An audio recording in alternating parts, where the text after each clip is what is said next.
బ్రిటిషోడు రాకముందు లేదా బ్రిటిషోడు పోకముందు కాదు, బ్రిటిషోడు పోయాక కూడా భారతదేశంలో అల్లకల్లోలాలు జరిగినాయి, హిందువుల ఊచకోత జరిగింది, హిందువుల ప్రాంతాలు ఆక్రమించుకోబడ్డాయి, లేదా హిందువులు తరిమివేయబడ్డారు, లేదా హిందువులు భయపడి అవతలకు వెళ్ళిపోయినటువంటి సంఘటనలు.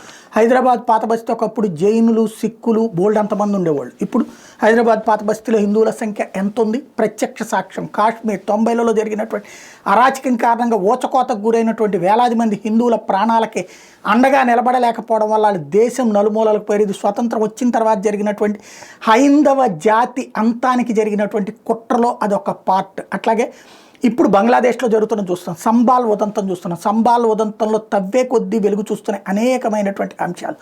అందులో తాజాగా కనబడుతున్నటువంటి అంశాలు ఏంటి సంబాల్కి సంబంధించి అంటే, ఒక పాఠశాలకి సంబంధించినటువంటి పేరు, అది పాఠశాలకు పర్మిషన్ ఇచ్చేసింది అప్పుడు ఉన్నటువంటి సమాజ్వాదీ ప్రభుత్వం, జన్నత్ నిషా అన్నటువంటి. ఇంతకే అసలు విశేషం ఏంటంటే తాజాగా బయటపడింది, అది ప్రభుత్వ పాఠశాలని ఆక్రమించేసుకుని దాని పేరుని వాళ్ళ మతం పేరుతో పెట్టుకుంటే దానికి అంగీకరించేసింది. అలాంటివన్నీ ఇప్పుడు 1 by 1 బయటకు వస్తున్నాయి.